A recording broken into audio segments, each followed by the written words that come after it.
स्वागत आहे तुमचं माझ्या चॅनल। आज सकाळी बरेच दिवसापासून लवकर उठतं चालू होतं, तर आज उठलीच सकाळी लवकर 4ला आणि रात्री मी वेळानं झोपते, एडिटिंग वगैरे करते। पण आज रात्रीची एडिटिंग राहू दिली होती, पण लवकर 4लाच उठली। नंतर ब्लॉगिंग हे 4:30 पासून चालू केली, कारण लहान मुली की मी उठली तर ती उठली होती, तिला अगोदर पाळण्यात टाकलं, झोपवलं आणि नंतर 4:30ला ब्लॉगिंग चालू केली। आणि सकाळी उठल्यामुळे कोणते कोणते फायदे होते हे आज तुम्हाला आजच्या व्हिडिओमध्ये दिसणारच आहे। आणि तुम्हाला सुद्धा माहीत असेल की आपण लवकर उठलं तर आपले कामं लवकर होतात, आपलं कसं फ्रस्ट्रेशन पण होत नाही। वेळानं उठलं तर माझं कसं होते, आता तुमचं माहीत नाही पण माझं असं होते की मुलीला टाईम देऊ शकत नाही मी, कारण इकडे ब्लॉगिंगसुद्धा चालू राहते आणि घराच्या इकडे पण लवकर चिडचिडसुद्धा होते माझी। त्यामुळे लवकर उठली आणि ब्लॉगिंगला पण सुरुवात केली आणि कामाला पण। आणि इथं माझं किचन क्लीन करण्यातच 4:15 वगैरे झाले होते आणि काम करता करता सोडून पुन्हा तिच्या इकडे जावं लागलं आणि तिच्याकडे पुन्हा झोपून द्यावं लागलं, तर 10-15 मिनटं त्याच्यातसुद्धा जातात। आणि इकडे मग ब्रश वगैरे केला आणि विचार बरेच दिवसाचा मी एक डायरीसुद्धा केली आहे की त्यात मी कसं माझं रुटीन करणार आहे। पण 7 दिवसाचं चॅलेंज घेते आणि पुन्हा ते माझं ते चॅलेंज तसंच राहून जाते। आणि तसं मला डॉक्टरांनीसुद्धा सांगितलं होतं की तुम्हाला तुमच्या लाईफस्टाईलमध्ये बदल करावा लागणार आहे। कसं तर माझं सीझरनंतर पाठ खूप दुखायला लागली, बसणं उठणं पण भारी जात होतं, तर त्यामुळे त्यांनी डॉक्टरांनी हेच सजेस्ट केलं की तुम्हाला लाईफस्टाईलमध्ये चेंज करायचं आहे तुम्हाला। तर काही दिवस केलं आणि पाठ वगैरे बसली होती तर आणखी सोडून दिलं। तर ह्या आपल्या ज्या चुका असतात त्यामुळेच आपल्याला आता सध्या काही वाटत नाही आहे, पण काही वर्षांनी तो त्रास नक्कीच थोडंसं म्हातारपण आलं तर नक्कीच जाणवणार। तर लाईफस्टाईल आजकाल बरेच जण कसे योगा वगैरे याकडे लक्ष देत आहे, पण मी बहुतेक स्वतःला कारणं देऊन ते टाळत आहे। पण माझी पण इच्छा होते योगा वगैरे करण्याची आणि ते करायला जाते। तर आताही तुम्ही बघितलं असेल मी फिरत होती, तर ते सोडून मला लगेच यावं लागलं घरात आणि मुलगी उठतच राहते, मी उठली की ते उठतेच।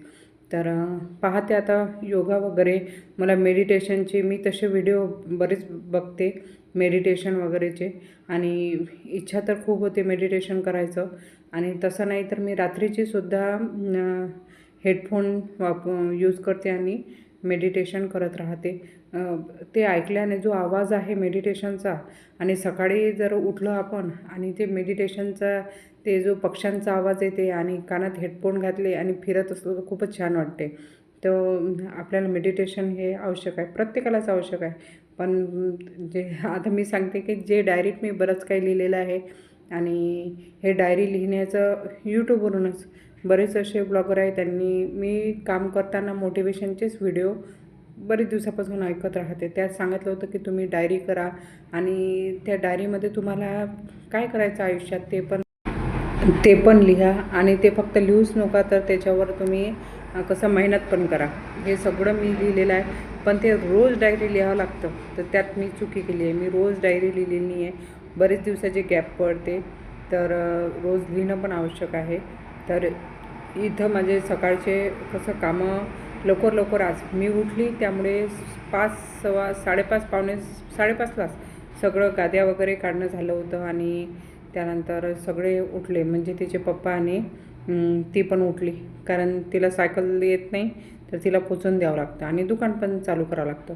तर हे करता करता सगळे आज एवढं छान वाटत होतं मला की लवकर माझे काम होत आहे। नाही तर असा अंधार असताना असे लवकर कामं झाले, आणि जे हवा आहे ना, असं वाटते की बाहेरचेच कामं करत राहावं। जेवढं बाहेर असलं ना तर छान वाटते। तरी इथं आता ती तिचं अटपत आहे, आणि तिची आता मला काळजी राहिली नाही की फक्त केस वगैरे करून द्यावं लागतं, तर तशी काही काळजी राहिली नाही आहे, ती स्वतःच करते। आणि मुलगी आता बरेच दिवसाची गॅप पडली आहे, ती आता 10 वर्षाची होत आहे, आणि त्यानंतर पुन्हा हे माझी लहान मुलगी आहे तिचं करावं लागत आहे। एवढी जर गॅप पडली तर त्यामुळे जे मला आयुष्यात करिअरमध्ये करायचं होतं ते मधात सोडून मला तिचंसुद्धा करावं लागत आहे। तर त्यामुळे सुद्धा मला हे ब्लॉगिंग चॅनल जे माझ्या बहिणीने मला सजेस्ट केलं ते मला चांगलं वाटत आहे. कारण मी जर स्वतःला कारणं देत बसले असले, करू शकत नाही, तर मी म्हणजे आयुष्यात काहीच करू शकले नसते. जे गॅप आहे आता पाहू, कारण काही वर्ष तरी मी तिच्याकडे लक्ष देणार आहे आणि त्यासोबतच ब्लॉगिंगसुद्धा करू शकतो. पण टीचिंग आता सध्या करू शकत नाही, त्यामुळे काही ना काही करणं आवश्यक आहे. तर कसं आहे, इथं टाईम दिसतच आहे तुम्हाला, बहुतेक 6:30 वाजलेले आहे. तर हे पण हिचा पण आता उठण्याचा प्रयत्न चालू झाला. घरातली एक बाई लवकर उठली तर घरातले कसे सगळे लवकर लवकर उठतात. मी जर थोडा वेळ केला तसे तर 6-6:30पर्यंत उठते, पण लवकर उठली तर सगळेजण 5:30पर्यंत उठून, बाबासुद्धा उठून तयारच होते. त्यांनाही कसं रात्रीची जास्त झोप येत नाही, गोळी दिली तरी जास्त झोपत नाही. ते त्यांना आधीपासूनच सवय आहे, ते पण उठून जातात. आणि कसं जे सकाळचं वातावरण आहे ते एकदम छान वाटते. आणि घरातल्यांनाही सगळे खिडक्या वगैरे उघडून दिल्या, त्यामुळे त्या सगळ्यांनाच चांगलं वाटते. तर आता हिला 6:15 वाजले, तर आता ही पण उठत आहे. तर ही उठली तर आता तर तुम्हाला तर सगळ्यांना माहीतच आहे, ही तर कामं करूच लागते सोबतच. आणि तिचा डबा वगैरे पण करून दिला मुलीचा. आणि तिचे आता केस वगैरे आले, ती आंघोळीला गेली होती. तर तोपर्यंत आता हिला वागवणं, म्हणजे एक काम होत नाही तर दुसरं काम तयारच असतं. आणि हे पण जे आताची लहान आहे, तर आईशिवाय ती तशी पण कुठं मुलं राहतच नाही. तर कोणापाशी तिच्या पप्पापाशी जायला पाहत नाही अशा वेळेस, आणि कोणाचपाशी नाही. तर फक्त तिला घरातले सगळे सोबत असले ना, तर रात्रीसुद्धा ते चांगली खेळते.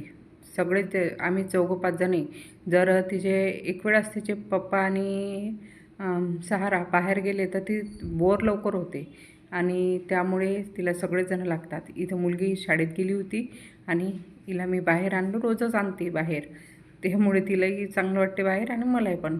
हा व्ह्यू खूप छान दिसतो आमच्या घरापासून. आणि त्यानंतर मी मेहनत घेतली तर यश नक्कीच मिळते असं थंबनेल तयार करत होती. सगळे म्हणजे ती शाळेत गेली होती, त्यामुळे मी आता एकटीच होती. पहिले लहान मुलीला झोपून दिलं होतं पुन्हा, कारण ती 6:15 6:30 उठली होती, त्यामुळे तिला ते सगळे गेल्यावर 1 तास उठली होती. त्यानंतर झोपून दिलं आणि माझे थंबनेल वगैरे तयार झालं होतं. आणि त्यानंतर पूजा वगैरे केली आणि पूजा वगैरे चालू होती. तर हे सकाळची पूजा केल्यामुळे मनाला खूप चांगली शांतीच मिळते. आणि आता की नाही, आपल्याला यूट्यूबमुळे आपण जे वेगवेगळे, आपल्याला प्रत्येकाची आवड ही वेगवेगळी आहे, की कोणते चॅनल बघावे. कोणाला मोटिवेशनल आवडते, कोणाला एंटरटेनमेंटचे तर व्हिडिओ प्रत्येकाला आवडतातच पाहायला. तर प्रत्येकाची आवड वेगळी आहे. तर आपण बरंच काही यूट्यूबच्या मार्फत आपण शिकत आहोत. बरेच बाया आहे, तर मग त्यांना आपण कसे वेगवेगळ्या कोणी घराची सजावट कशी केली आहे, त्यामुळे आता मार्केटमध्ये सुद्धा वेगवेगळ्या वस्तू विकायला येतात. आणि पहिलेपेक्षाही आता अगोदरचे बाया घर क्लीनच ठेवायच्या, पण वेगवेगळे कसे कमी जागेत कसं आपण घर स्वच्छ ठेवू शकतो, आणि कोणकोणते जसे स्टोरेजसाठी कोणते वस्तू वापरतात ते सगळं आता दिसत आहे. त्यानंतर माझा नाश्ता झाला होता, आणि नाश्ता झाल्यावर पहा, घर अजूनही जसंच्या तसं, एवढे मोठे भांडे निघाले. त्यानंतर इथं पहा, इथं रांगोळी पुसूनसुद्धा, आणि इथं पूजेचं ते ठेवलं होतं स्वामी समर्थाचं, आणि माळ ठेवली होती, ते पण निघून गेली. आणि हॉलमध्ये पण पहा, पुन्हा तसंच मुलीनं सामान काढून टाकलं. जिथं होते ते मोठ्या मुलीला काढवते ना, तिथंच कपडे टाकून देते. आणि इथे ही शाळेतून आली होती, पेपर चालू असल्यामुळे लवकर येऊन राहिली, 9:30-10ला सुटून जाते.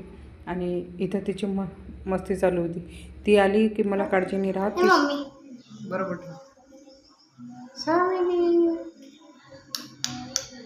वर करू.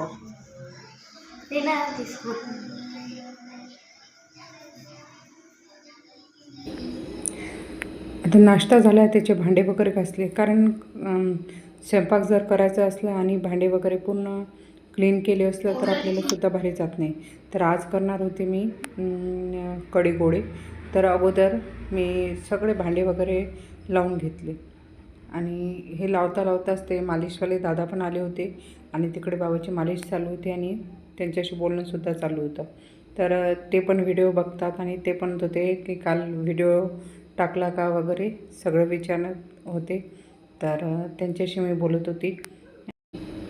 मालिशमुळे बाबांना चांगलं चालतासुद्धा येत आहे आणि दसऱ्यापासून त्यांना सेकंड पॅरालिस गेला होता, तेव्हा त्यांना उजवा पाय पूर्णपणे गेला होता. पहिले तर लक्षातच आलं नाही की उजवा पायसुद्धा जात असतो. डावा पाय आणि हात त्यांचा पहिल्या पॅरालिसमध्ये गेला होता आणि हात नव्हता आला त्यांचा, पाय वगैरे आला होता पहिल्या पॅरालिसमध्ये.